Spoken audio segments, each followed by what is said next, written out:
KTN 오늘의 주요 뉴스입니다.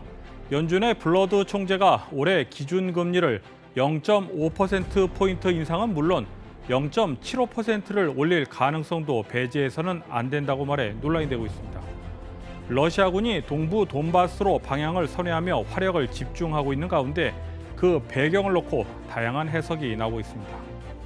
전미 부동산 중개인협회 NAR은 3월 주택가격 상승폭이 지난 1999년 관련 통계를 집계한 이후 가장 높은 것으로 조사됐다고 밝혔습니다. 조지아 주 보건국이 코로나19 현황에 대해 일일 보고에서 주간 보고로 변경했습니다. 이상 오늘의 주요 소식 잠시 후 전해드립니다.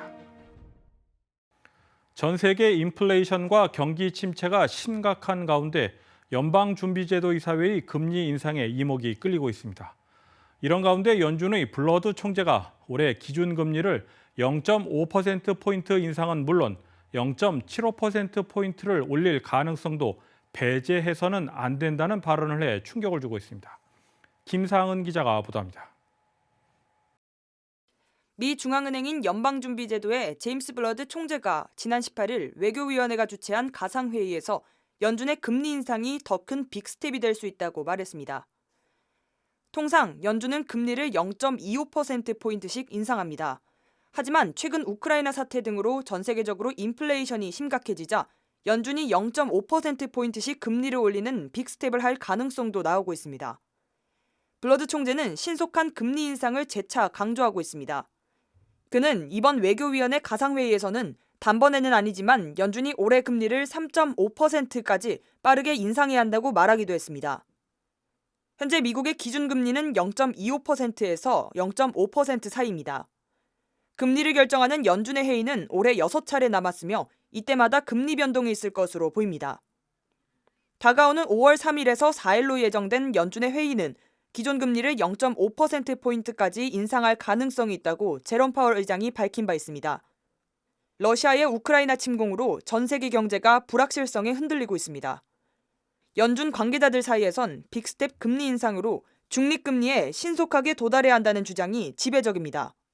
작년 5.7%였던 성장률은 올해 3.7%, 내년에는 2.3%로 예상됩니다. 1월 전망치보다 올해와 내년 모두 각각 0.3%포인트씩 하향 조정됐습니다. KTN 뉴스 김상은입니다. 우크라이나 침공 2개월 차에 접어든 러시아군이 동부 돈바스로 방향을 선회하며 화력을 집중하고 있습니다. 젤렌스키 우크라이나 대통령은 러시아군의 상당한 전력이 돈바스 공세에 집중하고 있다고 밝혔습니다. 러시아군은 우크라이나 침공 초반부터 마리우폴을 최우선 공략 목표로 삼고 집중 공세를 이어왔지만 최근 전략을 수정해 돈바스 총공세에 나선 배경에 대해 여러 분석이 나오고 있습니다. 우선 전쟁 장기화로 인한 블라디미르 푸틴 러시아 대통령의 정치적 부담이 가중된 결과 전략 수정이 필요했다는 분석입니다. 여러 한계에 부딪히며 전쟁이 장기화되면서 내부 불만이 커지고 있는 것이 주요 원인으로 꼽히고 있습니다. 전쟁 이후 서방 세계의 경제 제재 여파가 시간이 갈수록 더 악화될 가능성이 높고 푸틴 대통령의 내부적 입지도 궁지에 몰리게 된다는 진단입니다. 또한 추가 징집에도 큰 어려움을 겪고 있어 병력 수급 문제도 주요 원인으로 꼽히고 있습니다. 병력 없이 전쟁을 계속 이어가는 것은 사실상 불가능한 데다 추가 병력을 위한 모병에 어려움을 겪고 있기 때문입니다. 또 다른 배경에는 러시아의 가장 큰 자금줄인 에너지 수출이 꼬인 점이 전략을 수정할 수밖에 없는 배경으로 풀이되고 있습니다. 한편 러시아 드미트리 페스코프 대변인은 명확한 제안이 담겨 있는 평화 협상안을 우크라이나에 전달했다고 밝혔습니다. KTN 뉴스 스티븐입니다. 일론 머스크 테슬라 최고 경영자가 트위터를 인수하는데 자신의 재산 150억 달러를 쓸 수 있다고 밝혔습니다. 사죄까지 들여서라도 트위터를 인수하겠다는 의지로 풀이되고 있습니다. 머스크 CEO는 인수 자금을 조달하기 위해 모건 스탠리에 100억 달러를 빌릴 것이며 테슬라의 주식 일부를 처분할 수 있다고 덧붙였습니다. 앞서 트위터는 지난주 머스크의 430억 달러 인수 제안으로부터 회사를 보호하기 위해 포이즌 필을 채택했습니다. 포이즌 필은 적대적 인수 합병을 막기 위한 방어 수단으로 적대적 인수 합병 시도가 있을 경우 이사회 의결만으로 기존 주주들에게 시가보다 낮은 가격으로 신주를 발행해 경영권을 방어할 수 있도록 하는 장치입니다. 전미부동산 중개인협회 NAR은 3월에 팔린 기존 주택 중위 가격이 37만 5,300달러로 전년 동월보다 15% 올랐다고 20일 밝혔습니다. 지난 1999년 관련 통계를 집계한 이후 가장 높은 가격입니다. 역대급으로 부족한 주택 공급이 가격 상승세에 불을 지핀 것으로 분석되고 있는 가운데 지난해 미국 집값은 거의 매달 최고가 기록을 갱신해오고 있습니다. 지난 3월 말 현재 시장에 매물로 나온 주택 수는 전년 동월보다 9.5% 적었습니다. 3월 기존 주택 매매 건수는 577만 건으로 전월보다 2.7%, 전년 동월보다 4.5% 각각 감소했습니다. 3월에 거래된 주택들의 실제 계약 시점은 대부분 몰기지 금리가 3% 초반대이던 1월과 2월로 추정되고 있습니다. 한편 연방준비제도의 가파른 기준금리 인상 예고로 최근 미국의 30년 고정 몰기지 금리가 5.35%로 치솟았습니다. KTN 뉴스 스티븐입니다. 조지아주 도로교통국 GDOT은 23일 오후 9시부터 22일 오전 5시까지 조지아주 400번 도로 북쪽 방향 구간을 전면 통제한다고 밝혔습니다. 285 고속도로 신규 인터체인지 공사 때문입니다. 조지아주 도로교통국은 노스풀턴 카운티에 거주하거나 해당 구간을 자주 이용하는 운전자들은 우회도로 이용을 당부했습니다. 한편 조지아주 400번 도로와 285 고속도로를 잇는 인터체인지 공사는 올해 3분기 안에 완공될 예정으로 알려졌습니다. 조지아주 보건국은 매일 오후 발표하던 코로나19 현황을 주간 단위로 변경한다고 밝혔습니다. 비록 코로나19 바이러스 확산이 없어진 것은 아니지만 감소세를 보이면서 방침 또한 변경된 것으로 보입니다. 관련 내용을 김상은 기자가 보도합니다.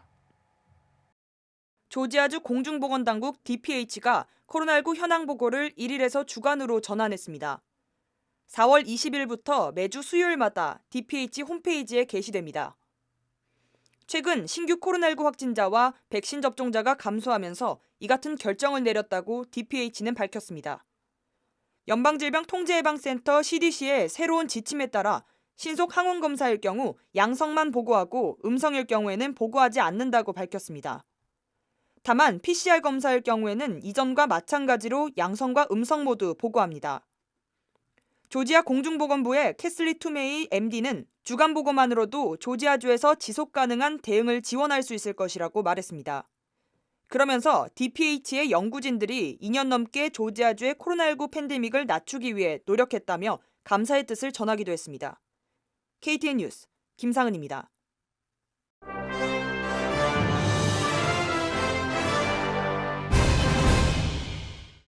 귀넷 카운티는 지구의 날과 관련해 오는 23일 오전 9시부터 정오까지 로렌스빌 소재 쿨레이 필드에서 재활용품 수거 행사를 개최합니다. 귀넷 클린 앤 뷰티풀 단체와 함께 마련한 이번 행사에서는 종이와 의류를 비롯해 페인트와 타이어 등 재활용품을 수거하게 됩니다. 단 페인트는 10갤런, 타이어는 8개로 제한됩니다. 또한 가전제품의 경우에도 일정에게 수수료를 지불해야 합니다. 기타 자세한 사항은 귀넷 폐기물관리부 770-822-7141로 문의해 줄 것을 주최 측은 당부했습니다. 온라인 스트리밍 서비스 업체 넷플릭스의 주가가 급락했습니다.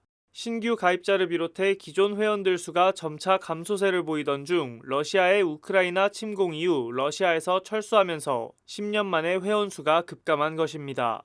넷플릭스의 러시아 회원은 약 100만 명으로 추산됩니다. 넷플릭스는 지난 1분기 실적 발표를 통해 구독자 수가 20만 명 감소했다고 발표했습니다. 이는 2011년 이후 처음입니다. 동시에 넷플릭스는 오는 2분기 유료 구독자 감소 규모가 200만 명에 달할 것으로 전망했습니다. 대만의 한 방송사가 한국의 코로나19 상황을 보도하는 과정에서 태극기에 코로나 바이러스 이미지를 합성해 논란입니다. 대만 방송사 TVBS는 지난 16일 글로벌 뉴스 프로그램에서 태극기의 태극 문양에 코로나 바이러스 그림을 오버랩시켜 이미지를 배경으로 사용했습니다. 이 사실이 SNS를 타고 퍼지자 한국인들의 반발도 커졌습니다. TVBS는 홈페이지에 중국어와 한글로 사과문을 올렸으며 해당 영상도 즉각 삭제했습니다. KTN 보도국은 조지아 주 보건국의 코로나19 집계 방침 변경에 따라 그동안 2년 이상 매일 진행해오던 코로나19 현황 보고를 중단하고 특별한 경우 별도 뉴스를 통해 알려드릴 예정입니다. 이상 KTN 뉴스를 모두 마칩니다. 시청해주신 여러분 고맙습니다.